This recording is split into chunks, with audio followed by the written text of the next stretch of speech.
Selamat hari Minggu dan salam sejahtera, umat yang dikasihi Tuhan. Hari ini Gereja Tuhan merayakan Minggu Kristus Raja yang merupakan minggu terakhir dalam 1 tahun liturgi. Pada hari Minggu yang akan datang, kita sudah memasuki Advent pertama sebagai awal tahun liturgi yang baru. Saat ini, marilah kita datang dan sujud menyembah Tuhan, Pencipta dan Pemelihara kehidupan kita. Pujilah dan agungkan nama Yesus Kristus, Raja yang sejati.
Saudara-saudara, marilah kita mengawali ibadah kita dengan sebuah pengakuan bahwa pertolongan kita adalah di dalam nama Tuhan yang menjadikan langit dan bumi.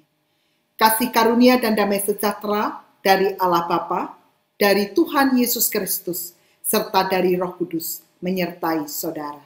Dan beserta saudara juga. Pada Minggu Kristus Raja ini, kita diajak untuk mengingat kembali penghayatan iman kepada Kristus yang adalah Raja atas kehidupan kita. Secara khusus melalui tema Yesus Raja yang sejati. Kita memahami Tuhan Yesus Kristus sebagai sumber otoritas kekuasaan yang sejati. Sebagai Raja yang sejati, Kristus menggunakan kekuasaan yang Ia miliki untuk menyatakan kebenaran. Oleh sebab itu, sebagai pengikut Kristus yang setia, kita pun harus ikut mewujudkan kebenaran dan keadilan dalam kehidupan kita sehari-hari.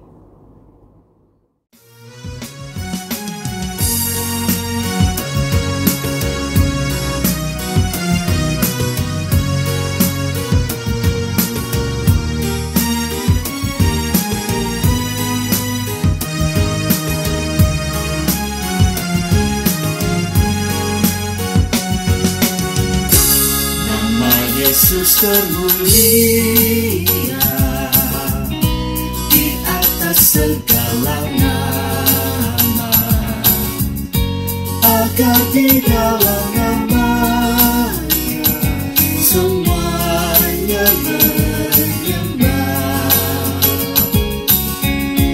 yang di bumi dan di surga tekun untuk segala lidah pun berkata, Yesus Kristus itu Tuhan. Terpuji namanya, terpuji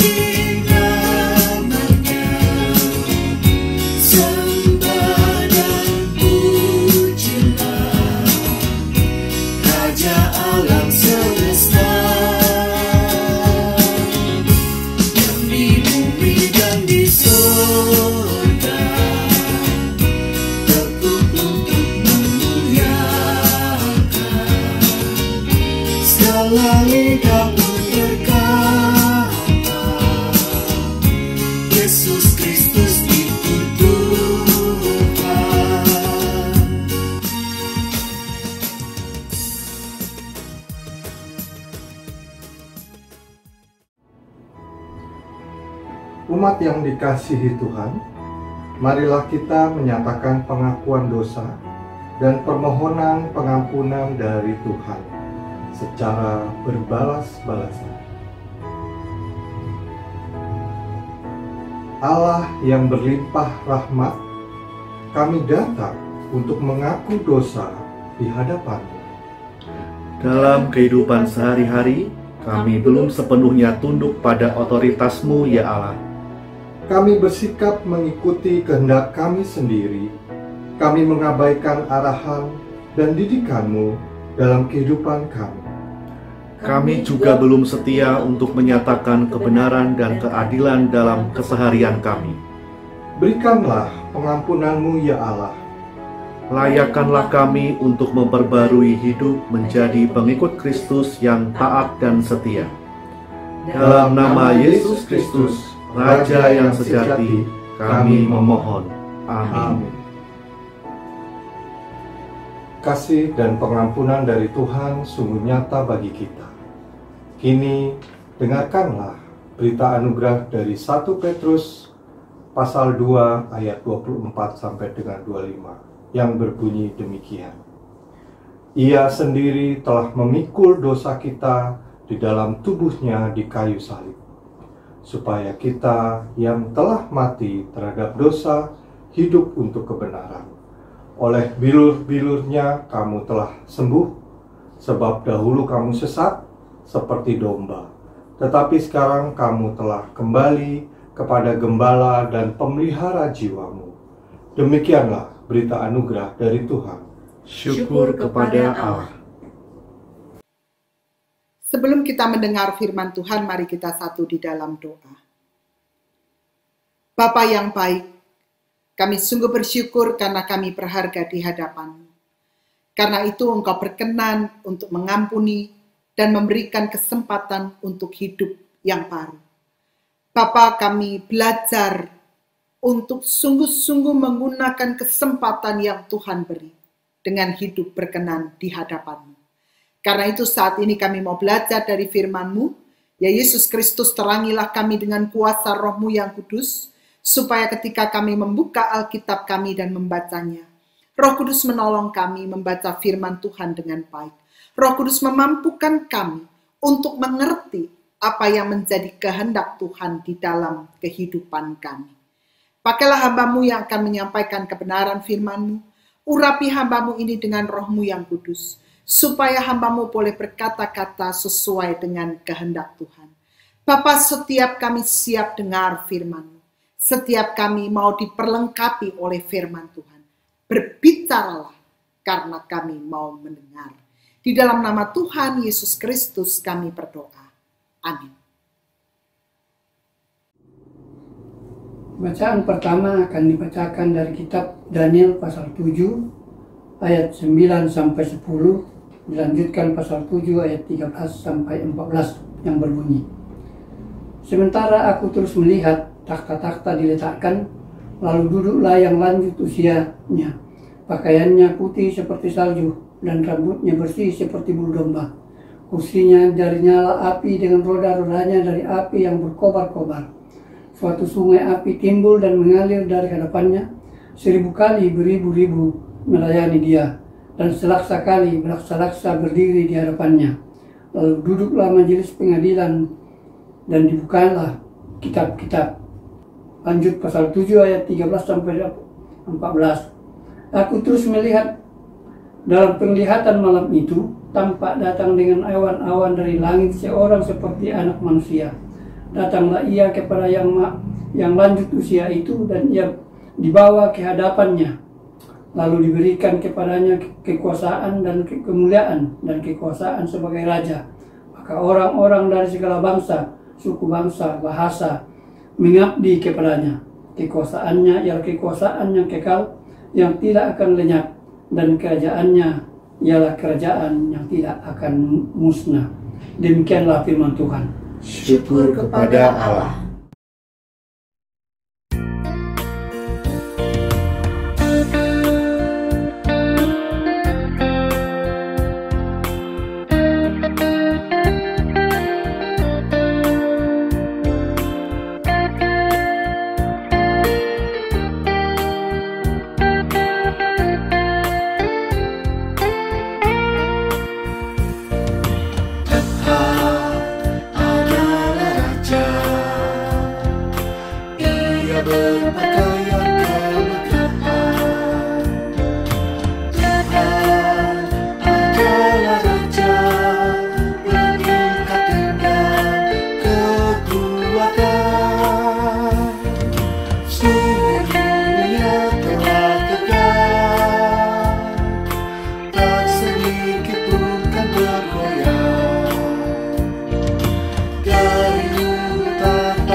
Bacaan kedua dibacakan dari Wahyu pasal 1 ayat 4 sampai dengan 8. Dari Yohanes kepada ketujuh jemaat yang di Asia Kecil, kasih karunia dan damai sejahtera menyertai kamu dari Dia yang ada dan yang sudah ada dan yang akan datang, dan dari ketujuh roh yang ada di hadapan tahtanya, dan dari Yesus Kristus, saksi yang setia, yang pertama bangkit dari antara orang mati, dan yang berkuasa atas raja-raja bumi ini, bagi Dia yang mengasihi kita dan yang telah melepaskan kita dari dosa kita oleh darah-Nya, dan yang telah membuat kita menjadi suatu kerajaan, menjadi imam-imam bagi Allah, Bapa-Nya.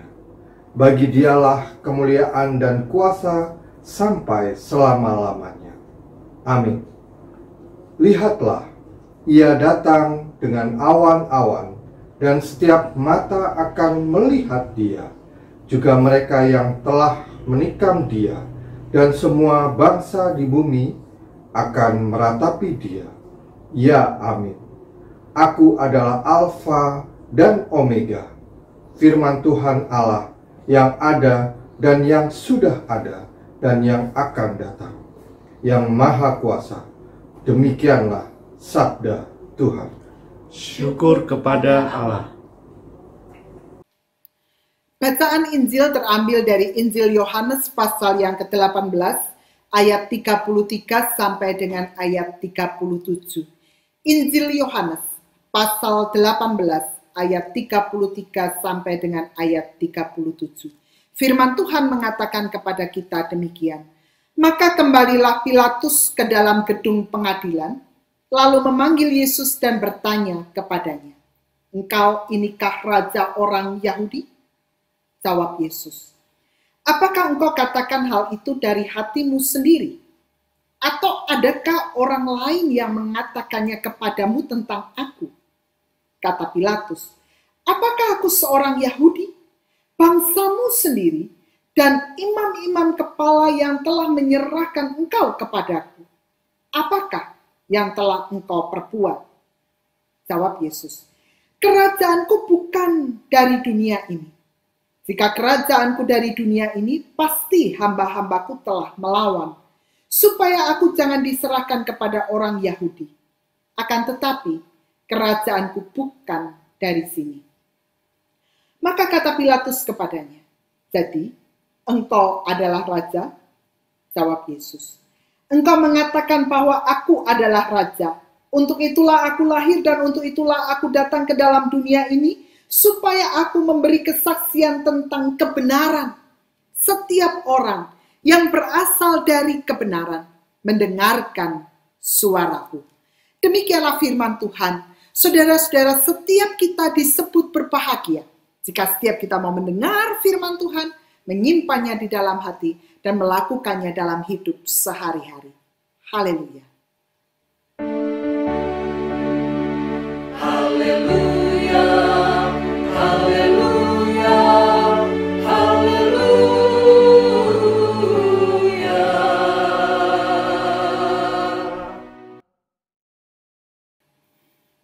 Saudara-saudara yang dikasihi Tuhan Yesus Kristus, minggu ini kita memasuki Minggu Kristus Raja. Dan minggu depan kita akan masuk tahun liturgi yang baru dengan merayakan Advent. Di Minggu Kristus Raja ini, tema ibadah kita adalah Yesus, Raja yang sejati. Ibu, bapak, dan saudara-saudara yang dikasihi Tuhan Yesus Kristus, apa yang terlintas di dalam benak kita ketika kita mendengar Yesus, Raja yang sejati? Apa yang kita pikirkan? Apa yang terlintas di dalam benak kita ketika kita mendengar Yesus adalah Raja yang sejati? Saudara-saudara, seorang teman segera mengatakan, ketika saya mendengar bahwa Yesus adalah Raja yang sejati, maka saya segera muncul di dalam pikiran untuk minta apa saja kepada Yesus. maka semua apa yang kita inginkan, apa yang kita harapkan akan dipenuhi. Mengapa? Karena dia raja. Dia punya segalanya. Dia bisa melakukan apa saja. Dia bisa memerintahkan siapapun dan apapun untuk memenuhi kebutuhan kita.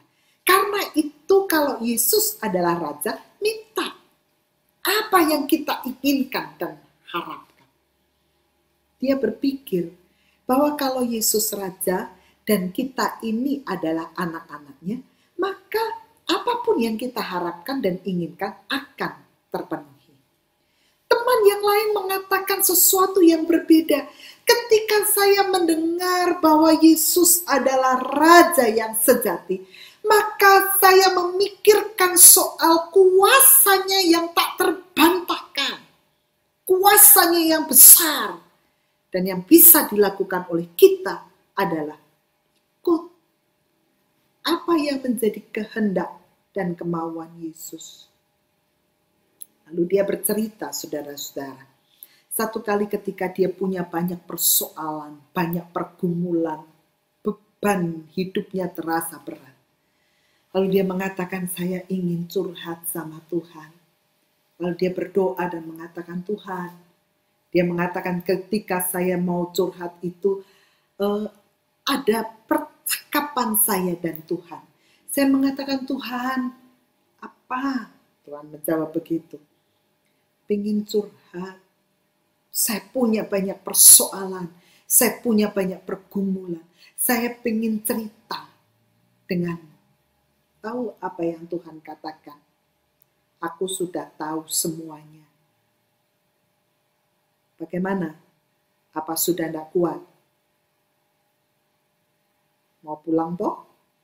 Itu yang dikatakan oleh Tuhan. Lalu saya segera mengatakan, jangan dulu Tuhan.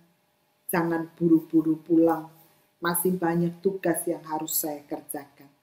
Dan Tuhan hanya mengatakan, ya sudah, tenang saja. Lihat, kalau Tuhan Yesus adalah raja yang sejati, maka kuasanya besar, kuasanya tak terbantahkan. Yang bisa dilakukan oleh manusia adalah ikut apa yang menjadi kehendak dan keinginannya. Saudara-saudara, lihatlah ketika kita bicara tentang Yesus Raja yang sejati. Tidak jarang perhatian kita ada pada kuasanya, pada apa yang dia miliki. Dan kita seringkali mengatakan kalau Yesus Raja, dia punya segalanya, ya kita tinggal minta. Kalau dia punya kuasa yang besar, maka yang bisa kita lakukan hanyalah ikut apa yang dimauinya. Saudara-saudara, kita hanya melihat soal kuasa. Kita hanya melihat soal apa yang dimiliki oleh Tuhan. Nah, menarik saudara-saudara kalau kita mau memperhatikan bacaan kita pada hari ini. Kalau kita perhatikan di dalam Injil Yohanes pasal yang ke-18, ayat yang ke-33 sampai dengan ayat yang ke-37, di sana ditunjukkan bahwa Yesus sedang menjalani interogasi yang dilakukan oleh Pontius Pilatus di gedung pengadilan. Yesus sedang diinterogasi terkait dengan statusnya sebagai raja. Perhatikan di dalam ayat yang ke-33. Ketika Pontius Pilatus kembali ke dalam gedung pengadilan, lalu memanggil Yesus dan ia bertanya kepada Yesus, engkau inikah raja orang Yahudi? Pontius Pilatus sedang mempercakapkan dan mempertanyakan status Yesus sebagai raja. Dan ini menjadi sangat menarik saudara-saudara kalau kita baca di dalam seluruh bacaan seluruh Injil Yohanes. Kalau kita mulai dengan melihat pasal yang pertama, ayat yang ke-49, ketika Yesus memanggil murid-murid yang pertama.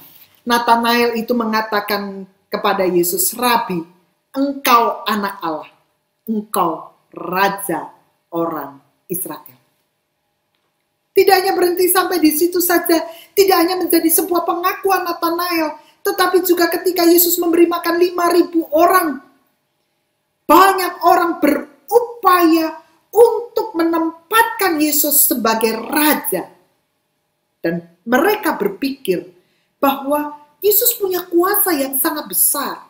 5 roti dan 2 ikan bisa memberi makan 5.000 orang dengan sisa 12 bakul.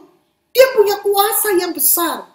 Karena itu apa yang mereka lakukan kalau kita perhatikan di dalam pasal 6. Mereka berupaya menempatkan Yesus sebagai raja. Ayat 15 ditunjukkan di sana. Yesus menolak. Yesus menyingkir. Menjauh dari mereka. Mengapa? Karena keberadaan Yesus yang ditempatkan sebagai raja, bukan sebagai raja politis yang akan membebaskan orang-orang Israel dari penindasan penjajahan bangsa Romawi. Orang-orang Israel memahami kalau Yesus punya kuasa yang besar, dia bisa melakukan mukjizat, dia bisa melakukan banyak hal. Tentu Yesus bisa membawa mereka keluar dari penindasan bangsa Romawi.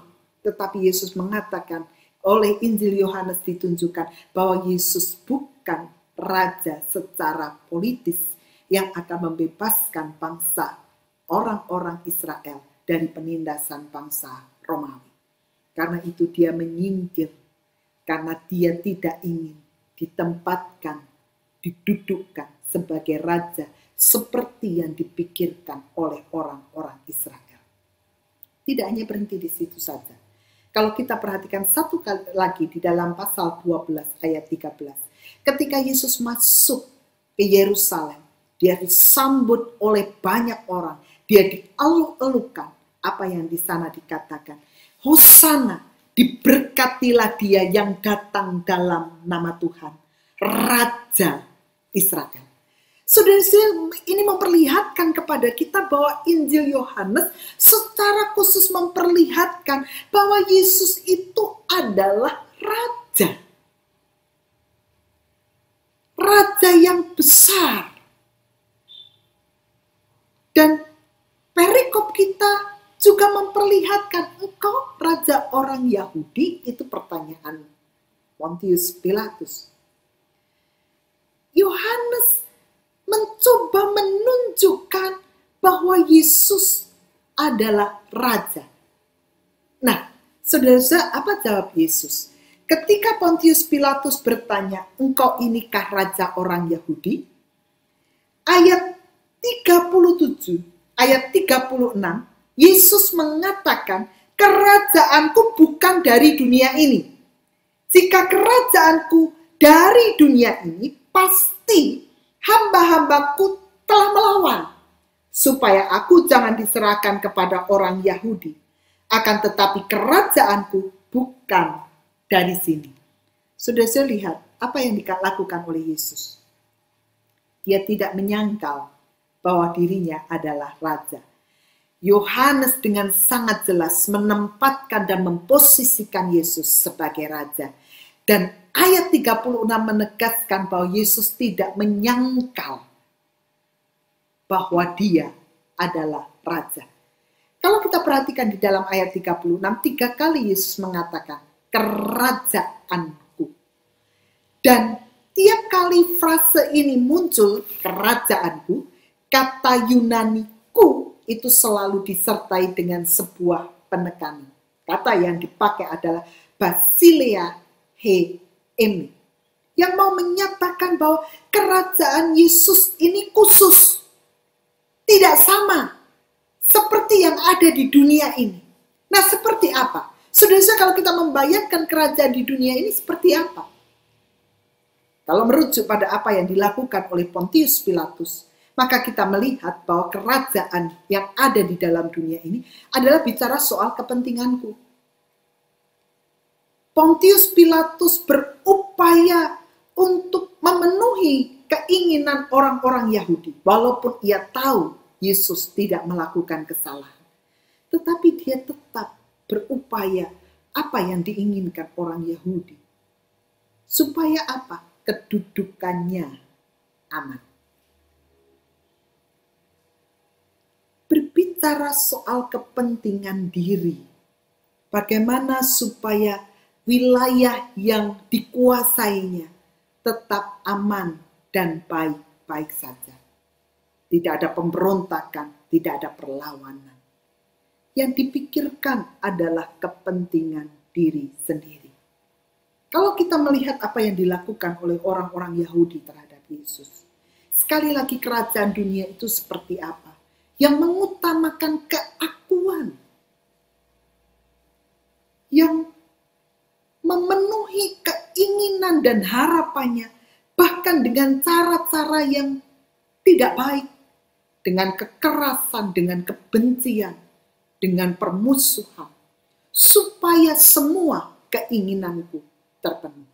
Kerajaan dunia berpikir dan menekankan soal kuasaku, keinginanku, kehendakku, dan untuk itu segala macam cara dipenuhi.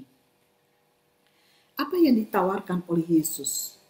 Dia mengatakan bahwa kerajaanku bukan dari dunia. Dan ayat 37 memberikan penegasan kepada kita. Kerajaan Yesus itu yang seperti apa? Engkau mengatakan bahwa aku adalah raja.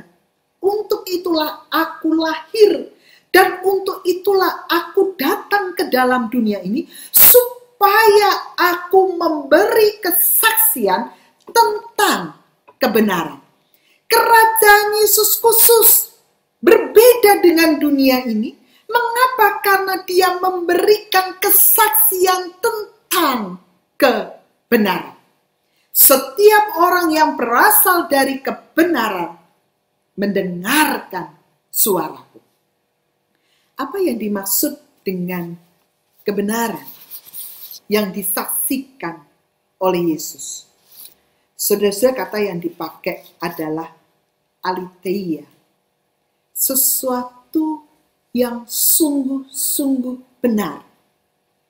Sebagai lawan dari hanya tiruan atau palsu. Kebenaran lawan dari kata palsu atau tiruan. Ini hendak menunjukkan kepada kita, Yesus menyaksikan kebenaran, yang mau mengatakan bahwa dia raja, dia hadir, bukan bicara soal kepentingan dirinya, dengan segala macam cara untuk memenuhi apa yang dia inginkan. Tetapi dia hadir, dia mempersaksikan, dia melakukan segala sesuatu untuk melakukan kehendak Allah Bapanya. Dia meletakkan kepentingan dirinya di bawah kepentingan dan kehendak Allah Bapanya. Ketika dia ditangkap, ketika dia dikhianati, ketika dia diadili, dengan penuh kebencian, dengan penuh penolakan-penolakan, dengan tindakan-tindakan kekerasan, Yesus melawan semua itu dengan cinta kasih dan pengampunan. Saudara-saudara, ini hendak menyatakan kepada kita, Yesus itu adalah Raja yang sejati. Raja yang sejati itu yang seperti apa? Dia tidak bicara soal kuasa.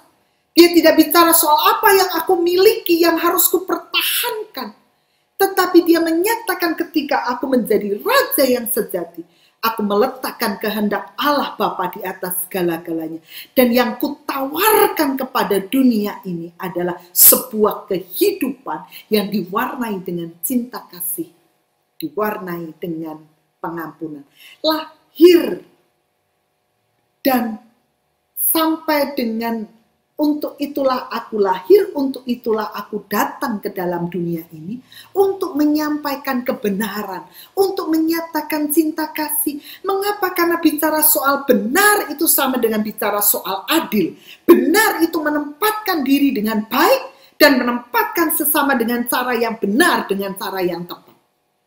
Jika aku tidak ingin disakiti, maka aku menempatkan sesamaku pun dengan cara yang sama.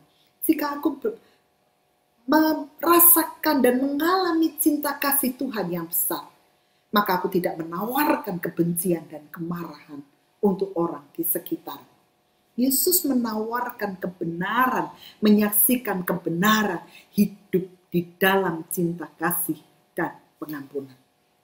Ibu, bapak, dan saudara-saudara, jika kita mengaku Yesus adalah Raja yang sejati, maka pertanyaannya adalah, apakah kita menerima tawaran hidup kerajaan Allah itu sebagai bagian dari hidup baru yang kita alami?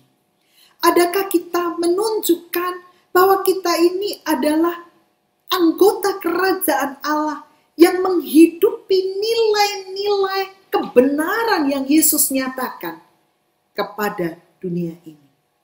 Ada sebuah cerita yang sangat menarik. Satu kali seseorang melihat ada seorang guru yang dikecam dengan kata-kata yang kasar karena muridnya meluapkan kebencian pada gurunya itu. Nah, di tengah situasi yang seperti itu, sang guru hanya diam, mendengarkan dengan sabar, tenang, dan tidak berkata apa-apa. Muridnya yang melihat bahwa gurunya itu dicela, dikatakan kata-kata yang kasar, sang murid ini merasa tidak nyaman, merasa kok gurunya diam saja, kenapa tidak melawan? Sampai ketika orang yang mengatakan kata-kata kotor itu pergi, dia bertanya kepada sang guru, mengapa engkau diam saja dan tidak membalas makian muridmu? Sang guru segera mengatakan, jika seseorang memberimu sesuatu, tapi kamu tidak mau menerimanya, lalu menjadi milik siapakah pemberian itu? Sang murid segera mengatakan, tentu saja menjadi milik si pemberi. Sang guru melanjutkan, begitu juga dengan kata-kata kasar itu. Karena aku tidak mau menerima kata-kata itu, maka kata-kata tadi akan kembali menjadi miliknya. Ia harus menyimpannya sendiri. Dia tidak menyadari karena nanti ia harus menanggung akibatnya. Energi negatif yang muncul dari pikiran, perasaan, perkataan, dan perbuatan hanya akan membuahkan penderitaan hidup.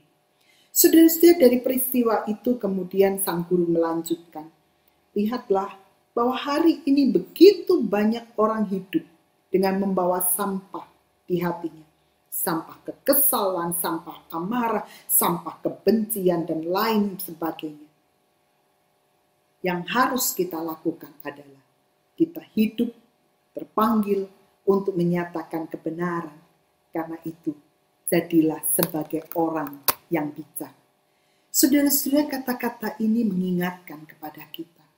Kalau kita mengaku Kristus, Tuhan yang kita percayai, adalah Raja yang sejati, yang menawarkan kebenaran, yang membagikan cinta kasih di tengah kebencian, membagikan pengampunan di tengah kemarahan-kemarahan orang-orang di sekitarnya. Kalau kita mengaku Yesus adalah Raja, maka kita pun terpanggil untuk mendengar suaranya, mewartakan kebenaran dimanapun kita berada. Kita dipanggil untuk menumbuhkan dan menghidupi nilai-nilai kerajaan Allah. Di mana bukan kepentinganku, bukan keegoisanku yang menjadi nomor satu, tetapi kehendak Bapa menawarkan berkat untuk orang-orang sekitar. Hari ini, ketika kita merayakan Minggu Kristus Raja, saudara-saudara, mari kita hayati jika Tuhan yang kita percayai membagikan kebenaran, menyaksikan kebenaran dimanapun dia berada. Kita pun juga dipanggil menyaksikan kebenaran Kristus. Sehingga namanya dipermuliakan, orang berjumpa Kristus dan menyatakan kasih. Tuhan memberkati kita. Amin.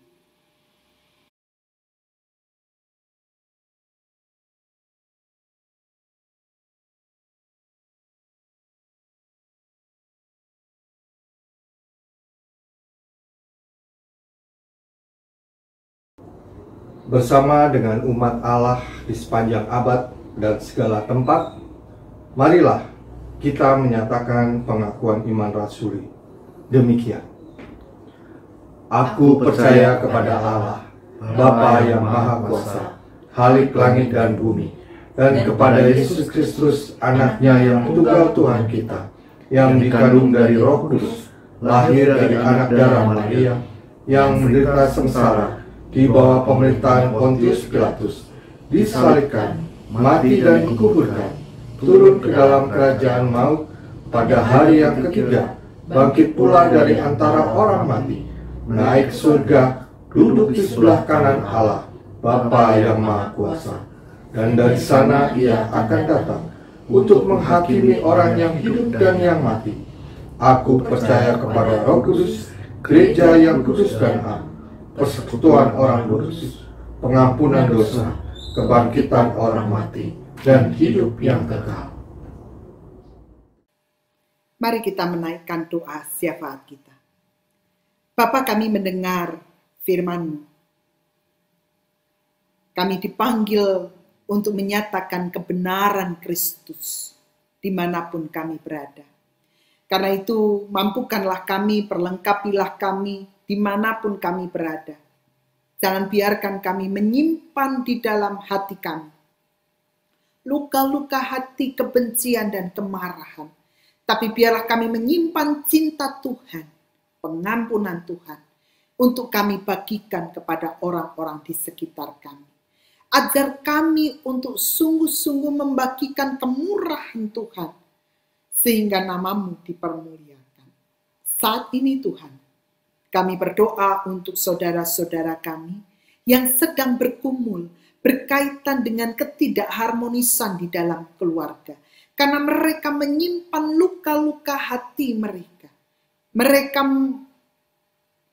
menyimpan kemarahan, kebencian, dan membalasnya sehingga ada ketidakharmonisan. Bapak, kami belajar kebenaran-Mu. Karena itu kami belajar untuk memberikan pengampunan dan kasih kami kepada keluarga kami. Sehingga rumah tangga kami, keluarga kami diberkati. Tolonglah kami ya Bapak. Mampukanlah kami untuk menjadi saksi-Mu. Kami berdoa untuk saudara-saudara kami yang ada di dalam keadaan sakit. Dan dalam proses pemulihan, kami menyerahkan mereka di dalam tangan Tuhan. Bapa, tolong mereka. Berkatilah mereka, supaya mereka boleh kembali pulih dan mereka boleh melakukan aktivitas mereka sehari-hari. Melalui obat, melalui sarana dan prasarana yang dipakai, makanan dan minuman yang mereka nikmati. Bapa, biarlah ini boleh menjadi sarana Engkau untuk memulihkan kesehatannya. Kami berdoa untuk setiap kami yang sedang bergumul berkaitan dengan kehidupan perekonomian kami, kehidupan pekerjaan kami. Kami serahkan di dalam tangan-Mu, karena kami tahu Engkau sumber berkat, sumber pertolongan. Kami berdoa untuk setiap kami yang sedang bergumul berkaitan dengan kerinduan memiliki pasangan hidup atau kerinduan memiliki anak atau anak-anak. Kami menyerahkan segala pergumulan kami ini di dalam tangan-Mu, karena kami tahu bahwa Tuhan adalah Tuhan yang merancangkan segala sesuatu yang baik pada kami. Karena itu biarlah kami boleh tunduk dan patuh kepada rancangan-Mu. Kami juga berdoa untuk kehidupan jemaat Tuhan secara khusus GKI Jati Bening Indah. Bapak, kami mempercayakan jemaat Tuhan ini di dalam tangan-Mu. Biarlah sebagai gereja Tuhan, mereka boleh menggereja dengan gembira. Ada persekutuan yang indah, yang boleh mereka miliki, satu dengan yang lain saling memperhatikan, saling menopang dan saling membangun, sehingga ini menjadi kesaksian dan pelayanan yang hidup di tengah masyarakat. Sebagai gereja-Mu, kami dipanggil untuk mewartakan damai sejahtera Allah dimanapun kami berada. Karena itu berkati pelayanan-pelayanan kami di tengah masyarakat, supaya terang Kristus tinggal dalam kami. Kami juga berdoa untuk bangsa dan negara kami di tengah upaya penanganan pandemi COVID-19 ini. Bapak, berkati pemimpin kami. Berkati orang-orang yang terlibat di dalamnya. Berkati tim medis yang terus bekerja. Kami mempercayakan segala upaya-upaya yang dilakukan ini membuahkan hal yang sangat baik. Dan kami sebagai warga negara, kami mau ikut ambil bagian untuk penanganan pandemi COVID-19 ini. Kami mau bersehati, bergandengan tangan dengan pemerintah untuk menghentikan pandemi COVID-19. Bapa, minggu yang baru ini kami serahkan di dalam tangan-Mu, suka dan duka yang akan kami hadapi, tawa dan air mata yang akan kami hadapi, biarlah kami boleh hadapi bersama dengan Tuhan. Ini doa dan harapan kami ya Bapa, yang kami mau serahkan di dalam satu nama, yaitu Tuhan Yesus Kristus yang mengajar kami berdoa. Bapa kami yang di surga, dikuduskanlah nama-Mu, datanglah kerajaan-Mu, jadilah kehendak-Mu di bumi seperti di surga. Berikanlah kami pada hari ini makanan kami yang secukupnya. Dan ampunilah kami akan kesalahan kami, seperti kami juga mengampuni orang yang bersalah kepada kami. Dan janganlah membawa kami ke dalam pencobaan, tetapi lepaskanlah kami daripada yang jahat. Karena Engkaulah yang mempunyai kerajaan dan kuasa dan kemuliaan sampai selama-lamanya. Amin.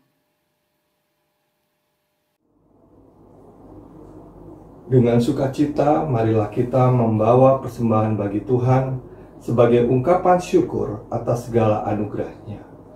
Firman Tuhan dalam 1 Tawarik 29 ayat 14 menyatakan, sebab siapakah aku ini dan siapakah bangsaku, sehingga kami mampu memberikan persembahan sukarela seperti ini. Sebab daripada mula segala-galanya dan dari tangan-Mu sendirilah persembahan yang kami berikan kepadamu. Saudara dapat mengirimkan persembahan melalui transfer ke rekening gereja maupun memberikan secara langsung melalui kantor gereja.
Jemaat yang terkasih, mari kita membawa doa persembahan ini di dalam hadapan Tuhan.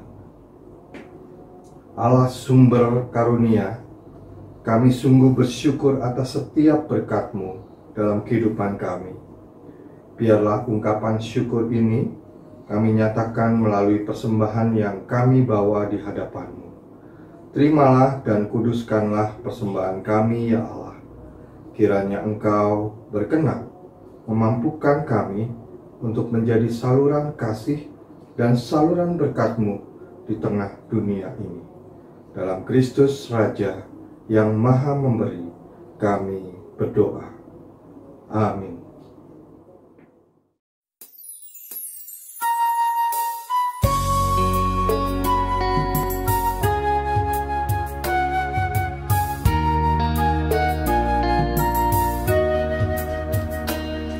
Dalam dunia penuh kerusuhan, di tengah kemelut permusuhan, datanglah kerajaan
Saudara-saudara, Tuhan yang kita percayai adalah Raja yang sejati, yang menyatakan kebenaran, yang menghadirkan kehidupan, menghadirkan cinta kasih di dalam kehidupan kita.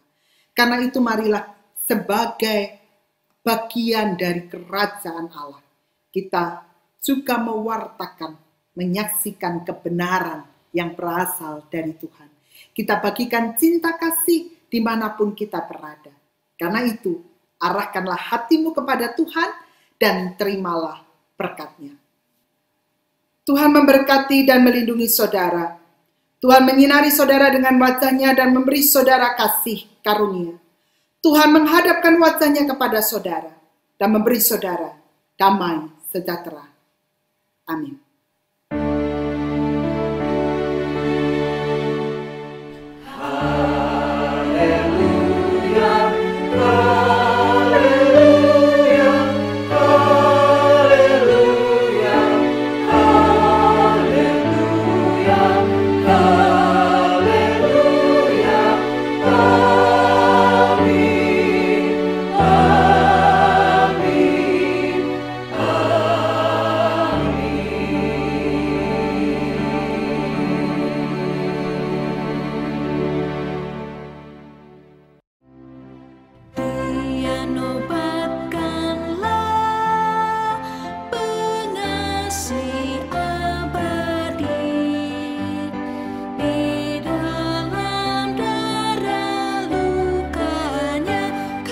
Kasih-Nya bersih.